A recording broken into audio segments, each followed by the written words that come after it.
반갑습니다. 이선생입니다. 토론이 이제 오늘로 3차 토론이 예정돼 있죠. 지난 영상에서 말씀드린 대로 1차, 2차 토론에 대한 리뷰를 한번 해볼까 합니다. 토론은 전반적으로 1차 토론에서는 후보자들의 발언, 자질, 비전과 같은 내용들을 했었고 2차 토론에서는 부동산 청약이나 안보와 관련된 이슈들로 공약이나 정책 관련된 얘기가 줄을 이뤘죠. 오늘 제 영상에서는 각 후보자들별로 토론에서 어떤 특성을 나타내었는지, 그 다음에 어떤 모습이 기대되는지 이 부분들에 초점을 두어서 리뷰를 할 예정이고요. 리뷰 순서는 지지율 순서대로 가도록 하겠습니다. 첫 번째 리뷰 순서는 34.5% 지지율을 가지고 있는 홍 후보입니다. 홍 후보를 두 번의 토론 동안 보면서 느낀 제 가장 최우선 감정은 홍 후보 속이 다 타들어갈 것 같다는 생각입니다. 홍 후보가 가장 핵심적으로 공략해야 할 윤석열은 방어 모드이고 2차 토론 때는 둘의 싸움이 좀 격렬했지만 그래도 홍 후보가 원하는 정도는 아닐 것 같습니다. 유승민 후보와는 서로 무난무난하고 이제 지지율이 1%대인 하태경이 열심히 때리고는 있는데 하태경이 그렇게 열심히 때린다고 주도권 시간을 그쪽으로 쓰면 오히려 그쪽 전략에 말려드는 꼴이니 차피 그럴 수는 없다고 생각합니다. 결국 마지막에 1분 정도 시간을 내서 한마디를 하기는 하는 것 같긴 했지만 그 역시도 이제 많이 부족한 편이겠죠.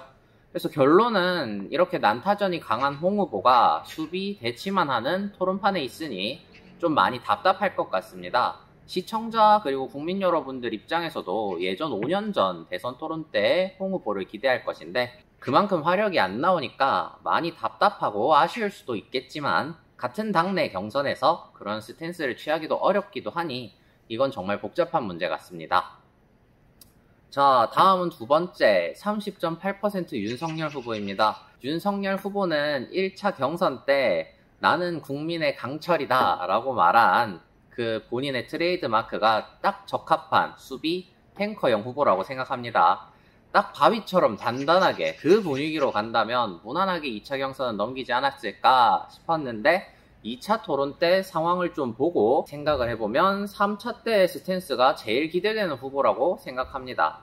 왜냐하면 이 후보만큼은 유일하게 주도권 토론 때 제가 누구에게 질문을 했는지를 하나하나 다 카운트를 해봤는데요. 1차 토론에서는 원희룡, 안상수, 최재형, 하태경 후보에게 한 번씩 질문을 하였고요. 이거는 즉 방어 모드를 깐 거라고 볼 수 있죠. 그런데 이제 윤석열의 스탠스가 방어이다 보니까 질문 공세가 너무 많이 들어왔었어요. 이걸 아마 탈출해 보려고 2차 토론 때 공격적인 이미지로 임한 것으로 보입니다. 2차 토론 때는 왜냐하면 홍준표 후보에게 한 번, 그리고 유승민 후보에게 2번 질문을 했거든요. 그런데 오히려 유승민 후보와의 토론에서는 더 고전을 했고 질문도 역시 고전하는 모습이 보이니까 1차 토론과 똑같이 질문 공세를 받고 있었습니다. 이처럼 누구에게 질문하는지만 봐도 사실상 공방을 알 수 있는 상황인데 아마 3차 때는 다시 방어적인 스탠스로 이어나가지 않을까 예상이 됩니다. 자, 다음 세 번째 10.6% 유승민 후보입니다. 유 후보는 제가 가장 심도 있게 살펴본 후보인데요. 유승민 후보를 한마디로 정의하자면 킹메이커, 제갈량 같은 존재라고 생각합니다. 청약 관련 공약에서 이제 윤석열을 저격한 것도 좋았고 타 후보와의 토론도 많이 괜찮았죠. 가장 흥미로웠던 것은 처음으로 페미 이슈를 꺼내든 후보라는 것입니다. 홍준표 후보에게 여성 할당제와 관련해서 할당제 폐지 유지 그리고 일부 체력시험에서 남성과 여성의 시험 조건 차등에 관한 질문을 했었는데 별 문제 없이 홍 후보의 답변으로 마무리가 되었었습니다. 페미 이슈는 매우 민감하고 치열할 수 있는 문제죠. 그만큼 앞으로 많은 토론에 언급되면 재밌겠다고 생각을 하고요. 이 이슈는 이용하기에 따라서 난타전을 유도할 수 있는 기폭제가 되거나 아니면 윤석열의 방패를 깰 수 있는 카드가 될 것이라고 봅니다. 홍 후보에게 유승민 후보가 본 이야기를 살짝 꺼낸 이유는 아마 이럴 간을 미리 본 것이 아닐까라고 추정하고요. 추가적으로 홍 후보가 유승민 후보에게 배신자 프레임을 가지고 살짝 이야기하는 게 보였는데 확실히 배신자 프레임은 유승민 후보의 발작 버튼인 것 같았습니다. 홍 후보가 살짝만 언급을 해도 말이 빨라지고 목소리가 올라가는 게 보였죠.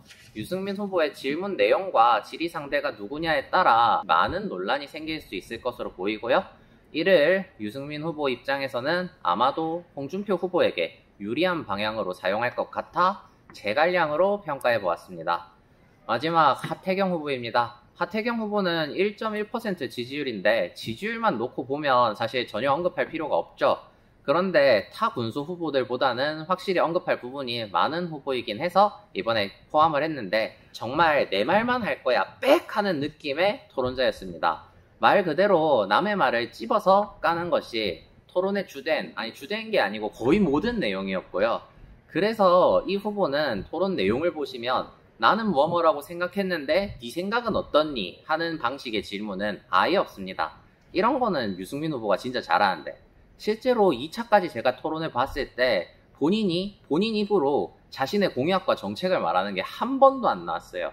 그런데 어차피 대통령으로 나갈 카드도 아니고 토론 활성화 카드로 나갈 사람이라면 부정선거 가지고 뭐 맨날 얘기하는 앵무새보다는 사실 100배 낫지 않나 생각됩니다. 그 둘을 비교하면 누가 4강 가도 어차피 1등 못할 건데 부정선거를 앞으로 한 달 이상 계속 똑같은 얘기만 듣기도 애지간히 지겹고 진짜 생방송 못 봐주겠거든요.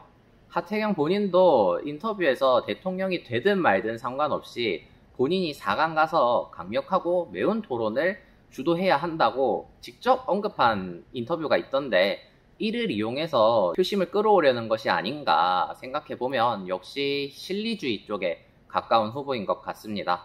지금은 1% 지지율에 그치지만 앞으로 4번의 토론을 거치면 최소 2차 경선 때 2%까지는 나오지 않을까 예상하고요.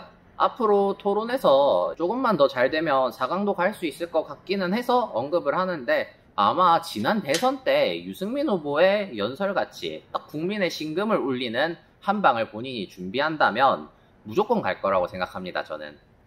오늘은 2차까지 제가 토론을 보면서 생각했던 각 후보들의 모습에 대해서 짧게 표현을 해보았는데 이제 4번의 토론이 남았네요. 2차 경선 때까지. 오늘 토론을 포함해서 남은 토론들 재미있게 보시고 다음 국민의힘 관련된 영상은 10월 8일 경선이 끝난 다음에 리뷰를 또 한번 진행해 보도록 하겠습니다. 그럼 오늘 영상이 재미있으셨다면 구독, 좋아요, 알람 설정 부탁드리고 행복한 하루 되세요. 이선생이었습니다.